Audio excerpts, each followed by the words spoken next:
அவன் கர்த்தர் நல்லவராய் இருக்கிறார். 46ஆம் சங்கீதம் எடுத்துக்கொள்ளலாம். 4-5 வசனங்களை ஒரு வாசிக்கலாம். சகாயம் பண்ணுவார். அல்லேலூயா.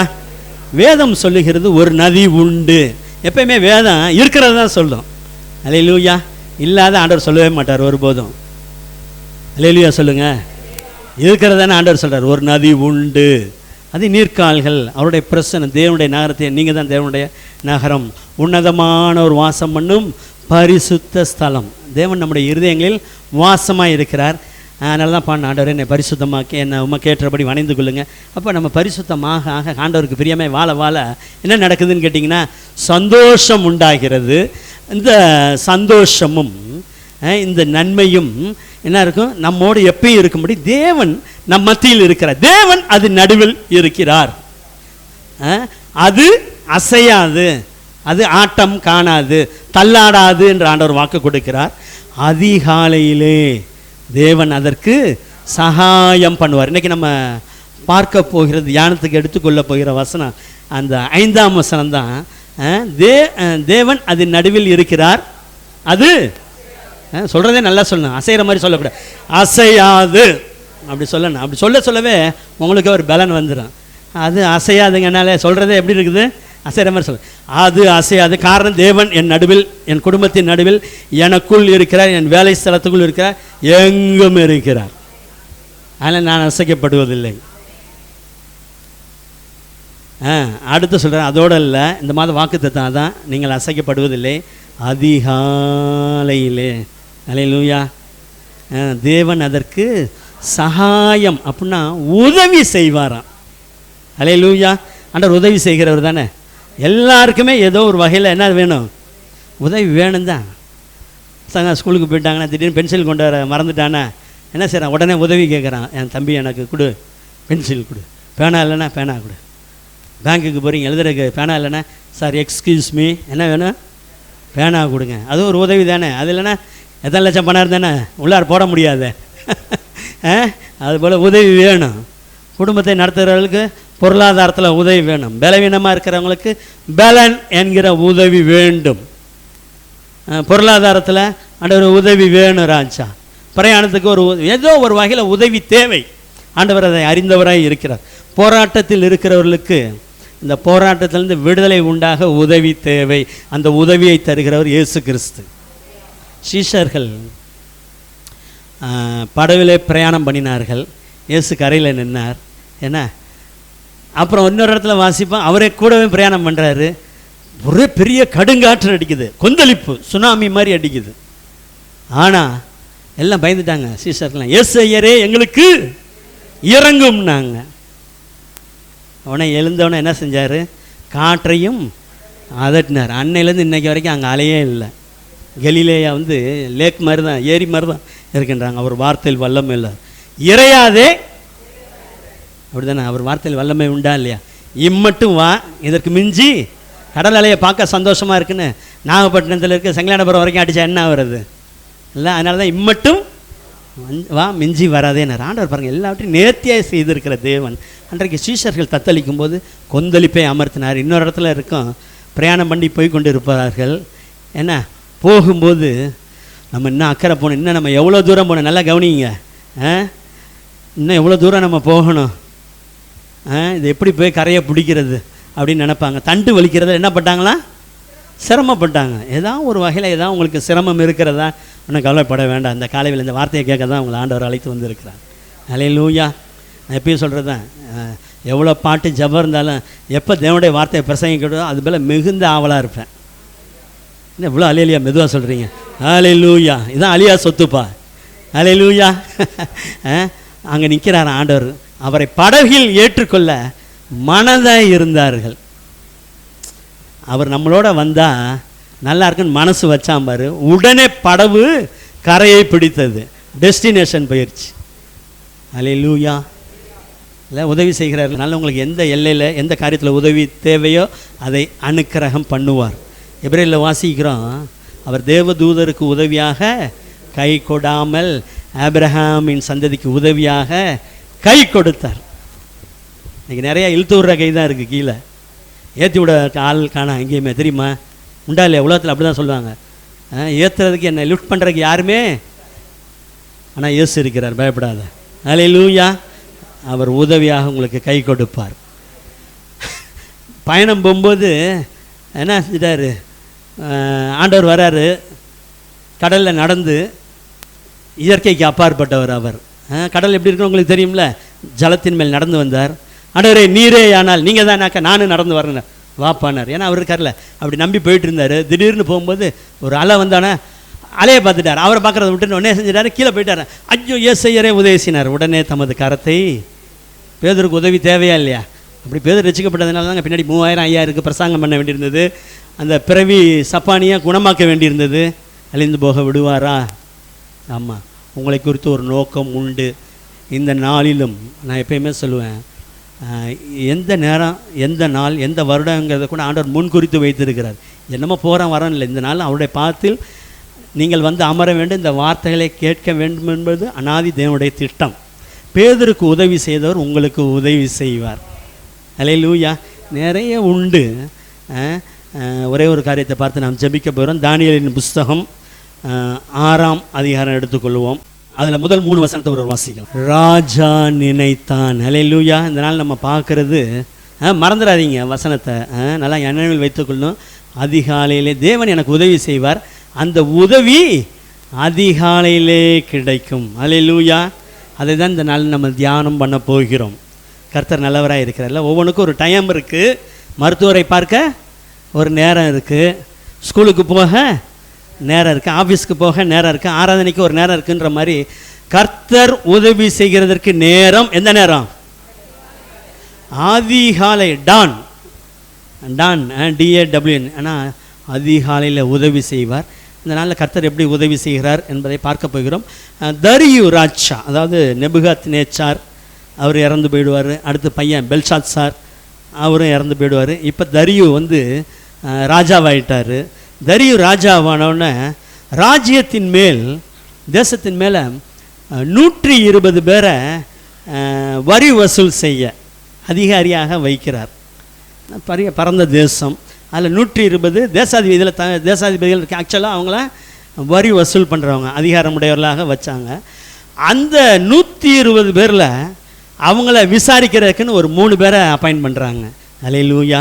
அதில் ஒருவர் தானியேல். கர்த்தர் நல்லவராக இருக்க பாருங்க. அந்நிய தேசத்துக்கு கொண்டு போகப்பட்டாலும் தேவனுடைய பிள்ளைக்கு கர்த்தர் சகாயம் செய்ய வல்லவராய் இருக்கிறார். சூழ்நிலை எதிர்மறையாக இருந்தாலும் தேவன் தானியேலோடு இருந்தார். அங்கே எப்படி தான் வச்சுருந்தார் ஆண்டவர்?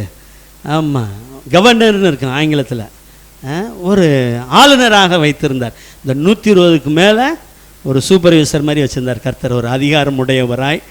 இப்படியே நாட்கள் ஓடிக்கொண்டே இருக்கிறது.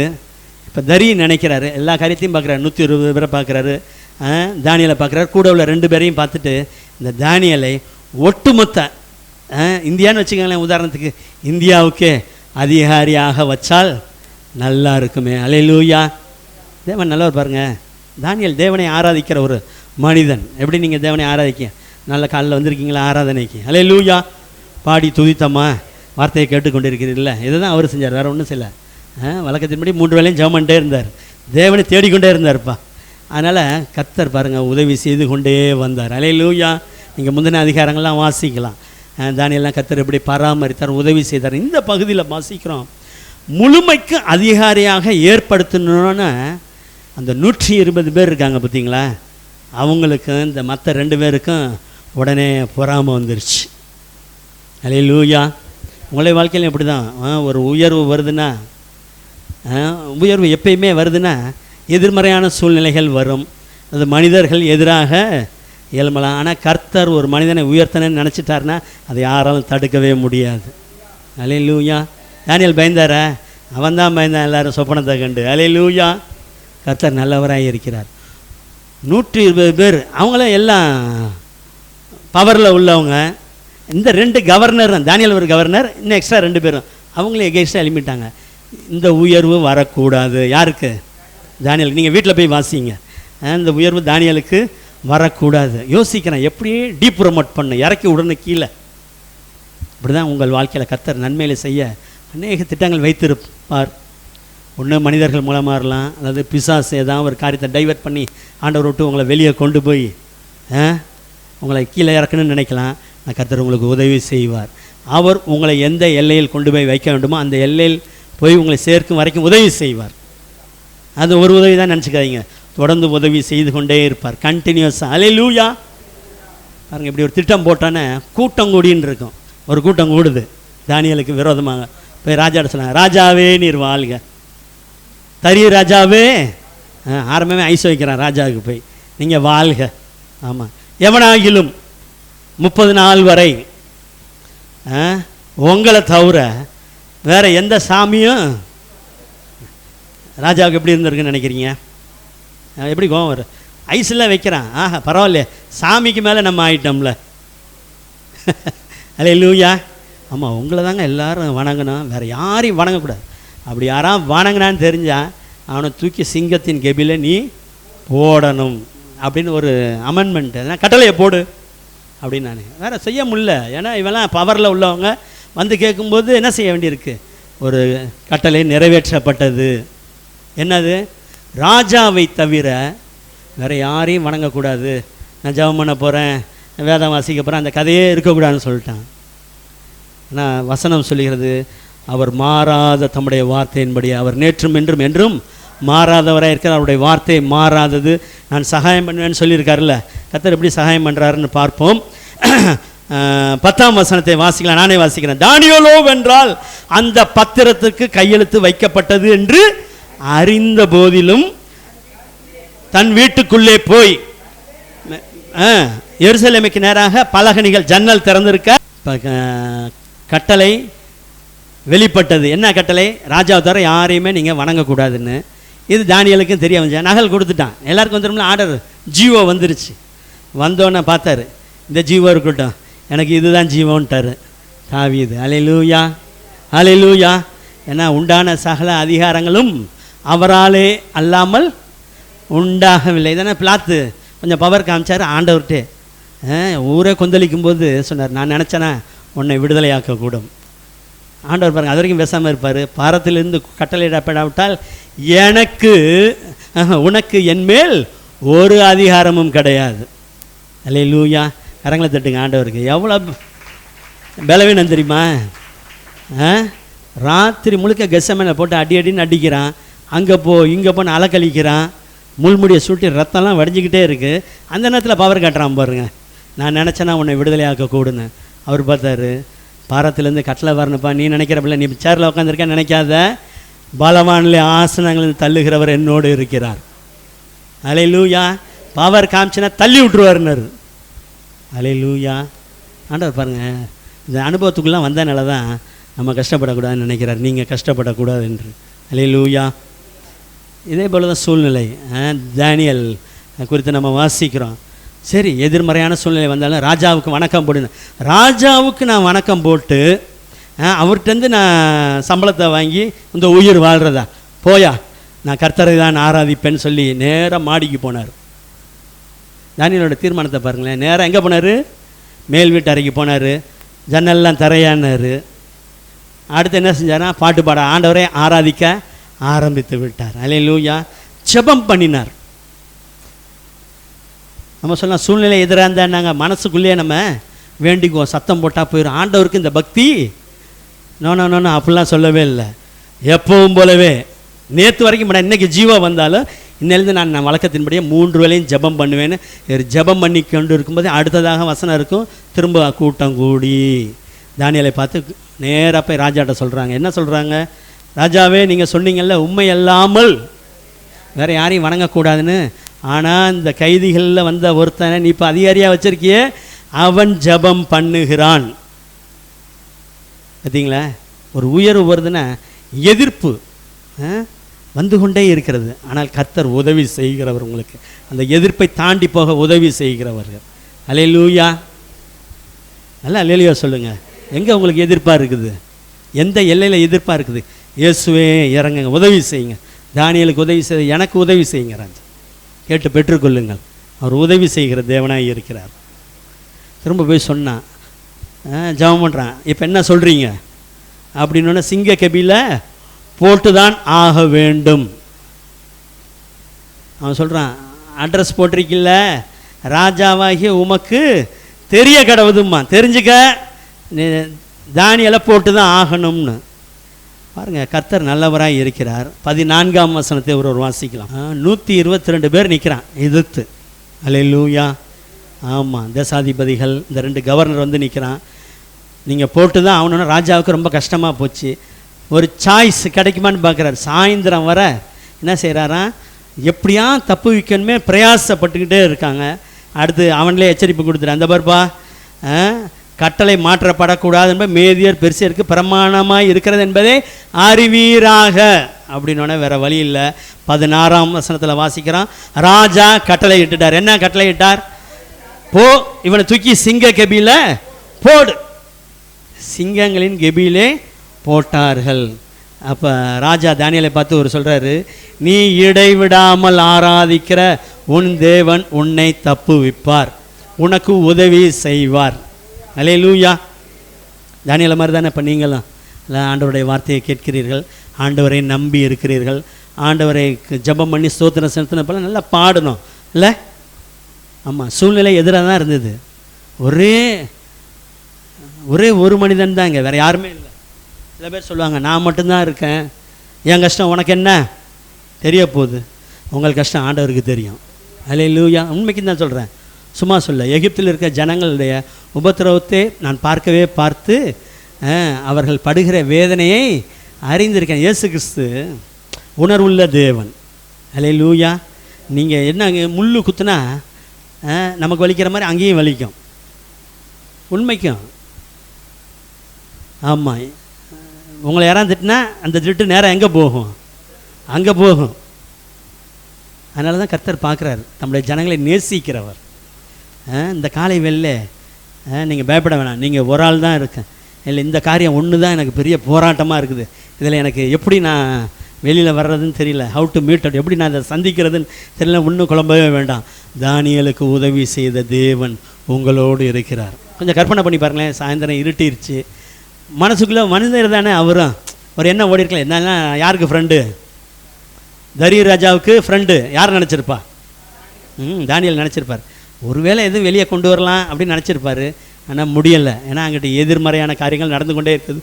தூக்கி சிங்கங்கள் நிறையா இருக்குது, உள்ளார போட்டு ஒரு பெரிய கல்லை வச்சு அவன் நினச்சிட்டான், நம்மலாம் போனோன்னு கூட ராஜா கல்லை திறந்து விட்டுற போகிறாருன்னு சொல்லிட்டு முத்திரை போடு, பெரிய கல்லை புரட்டி அதுக்கு சீல் வச்சுட்டாங்க.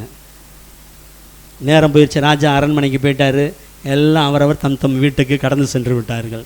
தானியேலுக்கு எப்படி இருக்கும் கொஞ்சம் கற்பனை பண்ணி பாருங்கள். இந்த மாதிரி லைட்டாக இருந்திருக்கும், ஃபேன் இருந்திருக்குமா, ஒரு சிங்கமா 2 சிங்கமா, ஒரு 50ன்னு வச்சுக்காங்களேன். 50 சிங்கம் இருக்கும்போது எப்படி இருக்கும் உங்களுக்கு? ஒரே இருட்டில் கண்ணை மூடி ஒரு நிமிஷம் நினச்சி பாருங்களேன். 50 சிங்கம் இருக்குது, உங்களை கட்டி உள்ளார போட்டால் எப்படி இருக்கும்? சந்தோஷமாக இருக்குமா? என்ன ஒன்றும் ரிப்ளையே இல்லை, பயத்தில் ஒன்று செத்துருவான். இருட்டு இல்லை, இருட்டாக கண்டா தான் பயப்படுறான். திடீர்னு பவர் கட் ஆகிட்டா நிறைய பேர் இருட்டை பார்த்து பயப்படுறாங்க.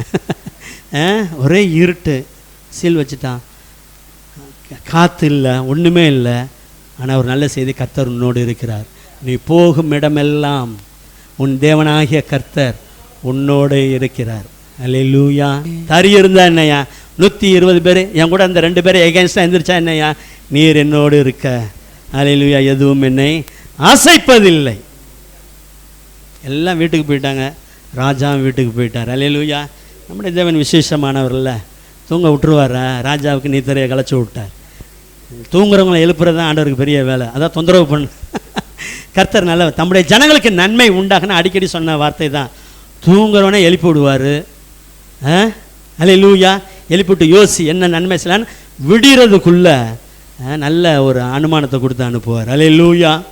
இந்த நாளில் உங்களுக்கு என்ன நன்மை வேண்டுமோ அதற்காக ஆண்டவர் என்ன வேணாலும் செய்வார். உங்களுக்கு உதவி செய்ய அவர் வல்லவராய் இருக்கிறார். அல்லேலூயா. கர்த்தர் நல்லவராய் இருக்கிறார். பாருங்களேன், உதவி செய்வார்ப்பா, கவலைப்படாத. பொதுவாக சொல்கிறோம்ல, கவலைப்படாத, உனக்கு ஆண்டவர் உதவி செய்வார். இது ஜென்ரல் வார்த்தையில் சொல்லுவோம்ல. சரி, உங்களுக்காக நாங்கள் ஜெபம் பண்ணிக்கிறோங்க. தேவ சித்தம் அது ரொம்ப இன்னும் ஒரு ஸ்டெப்பு ஈஸி, ஓவராக கவலைப்படாதீங்க. தேவனுடைய சித்தம் உங்களுக்கு நிறைவேறும். பார்த்துருக்கீங்களா? அதை நான் கேட்காத மாதிரி இருக்கீங்க, கேட்டிருக்கீங்களா இல்லையா? கவலைப்படாதீங்க, ஆண்டவருடைய சித்தம் நிச்சயம் சித்தம் நிறைவேறும். ஆனால் ஆண்டவருடைய உதவியை நான் காண்பேன்.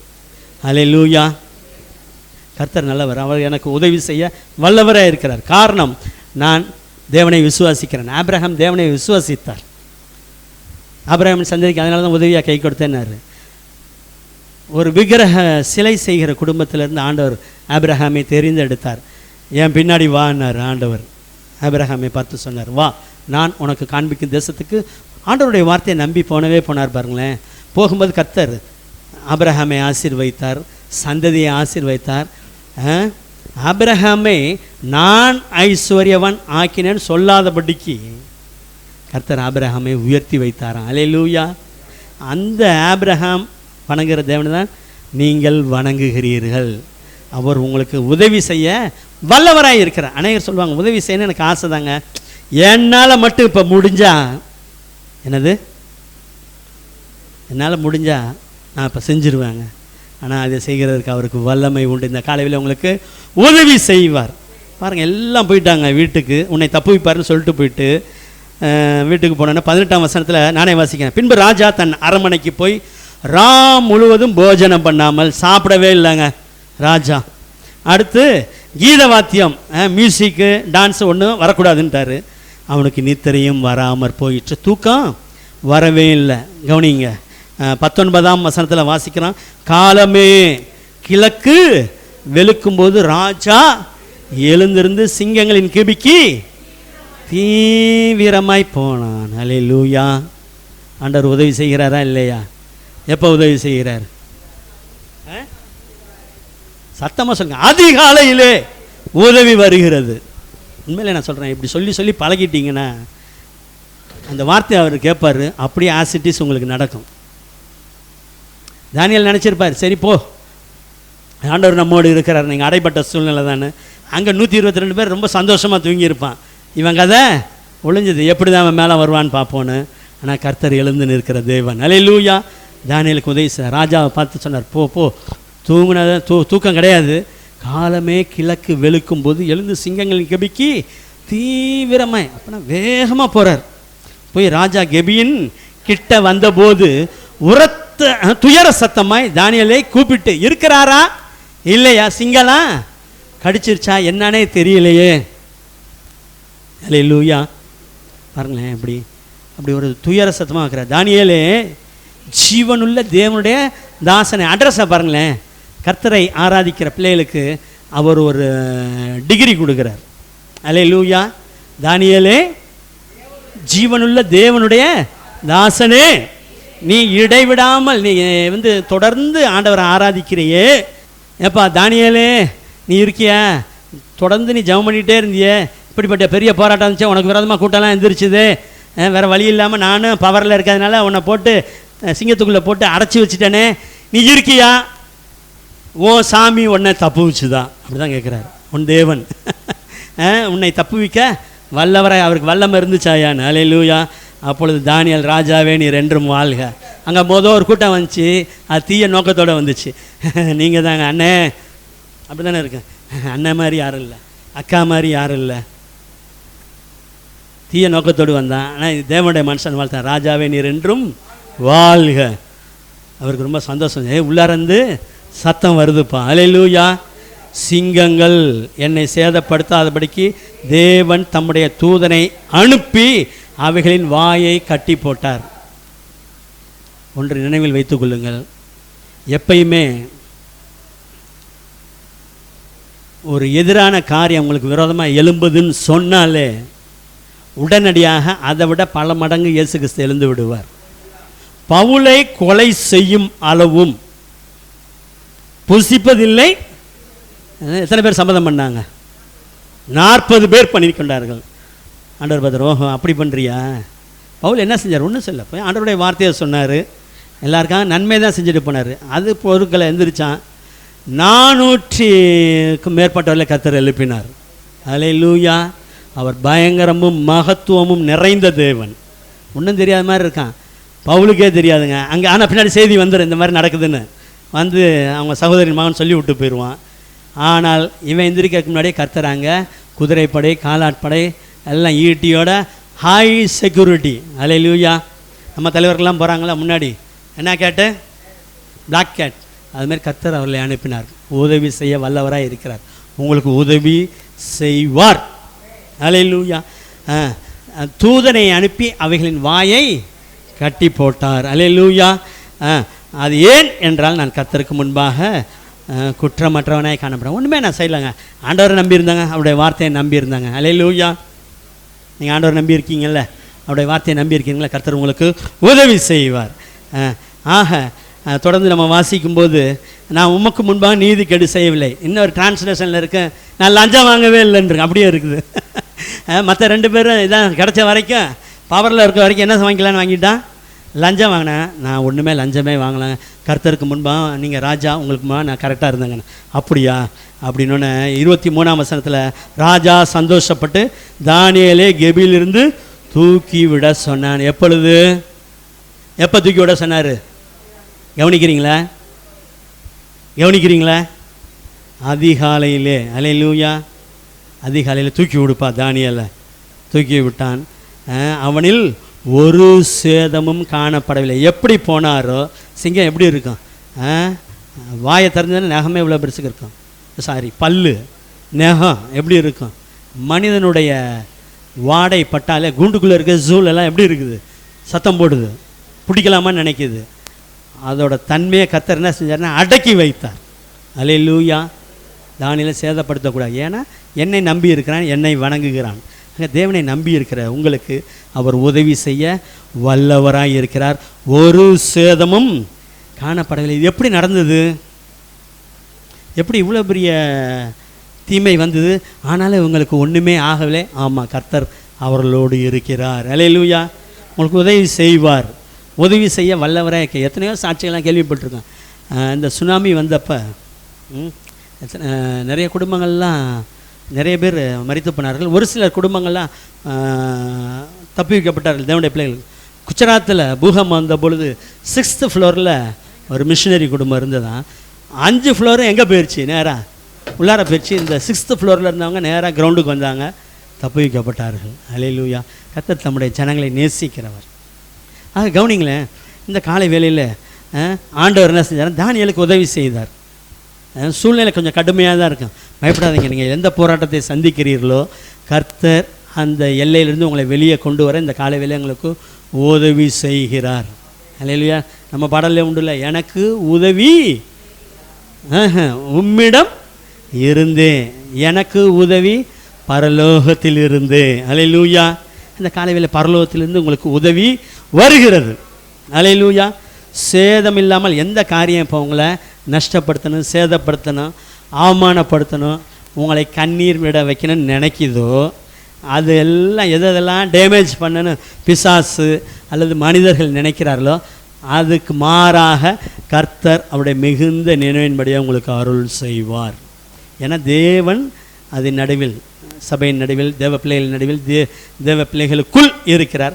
அது அசைக்கப்படுவதில்லை. தானியேலை அசைக்கிற மாதிரி ஒரு சட்டம் வந்தது, மனிதர்கள் எழுப்பினார்கள், ஆனால் ஒன்றும் செய்ய முடியவில்லை. அல்லேலூயா. அல்லேலூயா. பாருங்கள், காலையில் உதவி செய்கிறார். அதனால தான் நம்ம சொல்கிறோம், காலையிலே கொஞ்சம் எழுந்து என்ன செய்யணுமா, ஆண்டவரை கொஞ்சம் தேடுங்க. எழுந்து நம்ம அதிகாலையில் எழுந்து ஜெபம் பண்ணி, தானியேல் மாதிரி உள்ளரையும் ஜெபம் தான் ஓடிக்கிட்டு இருக்கேன். எல்லாத்தையும் எழுதுனா என்ன, நிறைய வால்யூமாக அப்புறம் எழுதிக்கிட்டே இருக்கணும். அதிகாலையில் ஜெபம் பண்ணி ஸ்தோத்திரம் செலுத்தி கொண்டே இருந்தார். கிழக்கு வெளுக்கும்போது ராஜா வந்தார், இப்போ தூக்கி கொண்டு வா. எப்படி இருக்கும்? இப்போ தான் செய்தி போயிருக்கோம். எங்கே போயிருக்கோம்?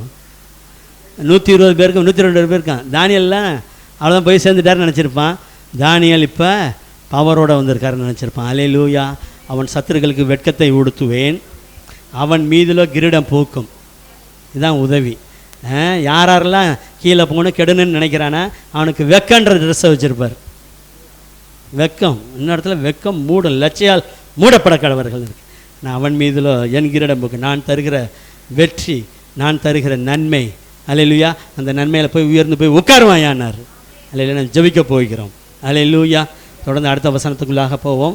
24 வாசிக்கலாம். தானியேலின் மேல் குற்றம் சாட்டுற மனுஷரையோ என்றால், கவனிங்க, நானே வச்சுறேன். ராஜா கொண்டு வர சொன்னான். காலையில் எழுந்திரிச்சான வேலையை பாருங்க. ராஜா அவர்களையும் அவர்கள் குமாரரையும் அவர்கள் மனைவியையும் சிங்கங்களின் கெபியிலே போட்டார்கள். கவனிக்கிறீங்களா? யார் தானியலை ப்ளேம் பண்ணது, குற்றப்படுத்தினது? அவனெல்லாம் கூட்டிகிட்டு வாயானார். கவனிங்க, இவன் தான் குற்றம் சாட்டிட்டு இருந்தான். இப்போ வம்ப பாருங்க, கூட வர்றது யாரா? குமாரர், மனைவி, குடும்பத்தையே கூட்டிகிட்டு வாயா. அவர்கள் அதான் தூக்கி எங்கே போடு? சிங்க கெபியிலே போடு. வசனம் சொல்கிற தேவனுடைய வார்த்தை, அவர்கள் கெபியின் அடியிலே சேரும் முன்னே இங்கேருந்து தூக்கி போடுறான். எப்படியும் அது ஒரு 20 அடியாவது இருக்கும் குறைஞ்சது. எப்பயுமே ஒரு 20 அடி இருக்கும். கீழே போவங்காட்டி சிங்கங்கள் எல்லாம் அவர்கள் மேல் பாய்ந்து அவர்கள் எலும்புகளை எல்லாம் நொறுக்கி போட்டது. எனக்கு இதை படிக்கும்போது ரொம்ப கஷ்டமாக இருக்கும். என்னடா அது, இவன் பண்ண கோளாறு அவன் குடும்பத்துக்கே பாதிப்பு உண்டாக்கிடுச்சு பாருங்களேன். இல்லை, தானியல் என்ன சார், இவங்கெல்லாம் உண்மையாக டச் பண்ணவே இல்லை. அவர் தேவனை தான் தேடிக்கொண்டு இருந்தார். இவங்க தான் வந்து தானியலை டச் பண்ணாங்க. ஆனால் சிங்கங்களின் வாயை கட்டவும் அவருக்கு தெரியும், சிங்கங்களின் வாயை அவிழ்க்கவும் அவருக்கு தெரியும். அதனால தான் பவுல் கூட சொல்லியிருப்பார், சிங்கத்தின் வாயினின்றும் ரட்சிக்கப்பட்ட. அப்படின்னா பொல்லாத மனுஷர்கிட்டருந்து கர்த்தர் என்னை ரட்சித்தாரியா. நல்லா ஊழியம் செஞ்சார். விரோதமாக எழும்பிக்கொண்டே இருந்தான். அவன் நினைவுகளுக்கெல்லாம் கர்த்தர் ஒப்பு கொடுக்கவே இல்லையா அவனை.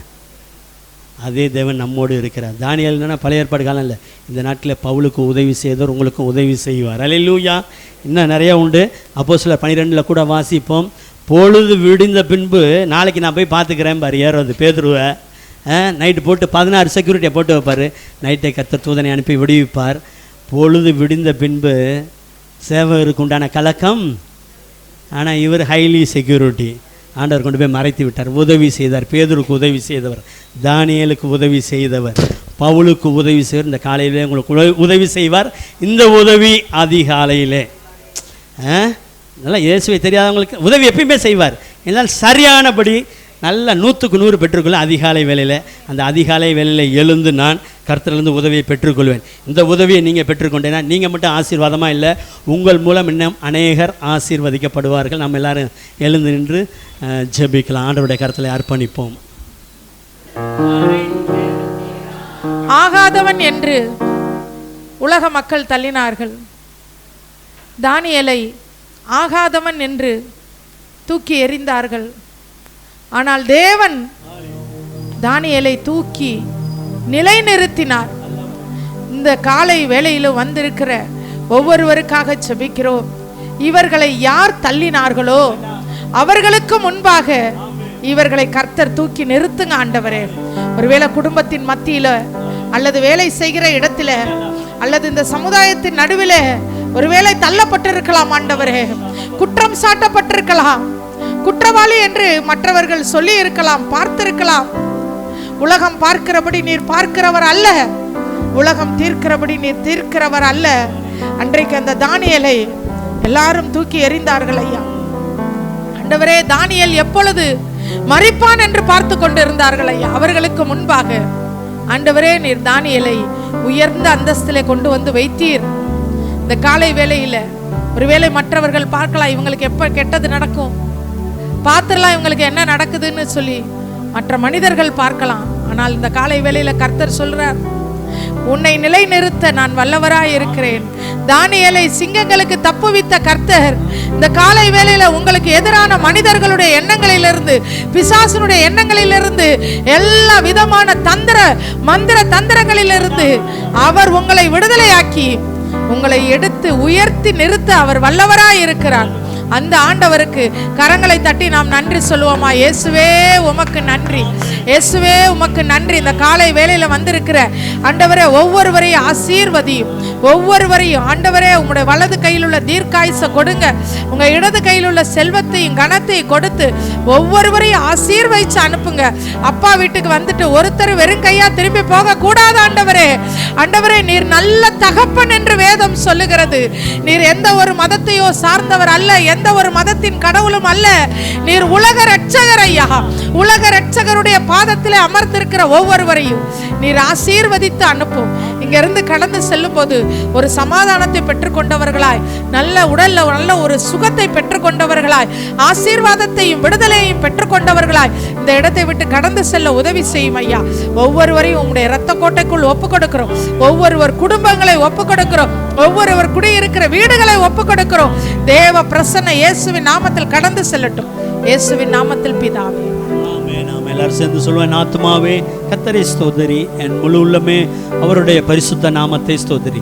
ஆத்துமாவே கர்த்தரை ஸ்தோத்திரி, கர்த்தர் செய்த சகல உபகாரங்களையும் மறவாதே. ஆமென். அல்லேலூயா, அல்லேலூயா. ஆண்டவருடைய நாமம் மகிமைப்படுவதாக. ஆக தேவனிடத்திலிருந்து உங்களுக்கு வேண்டிய உதவிகள் வரும். கர்த்தர் உங்களுக்கு உதவி செய்வார். ஆமென்.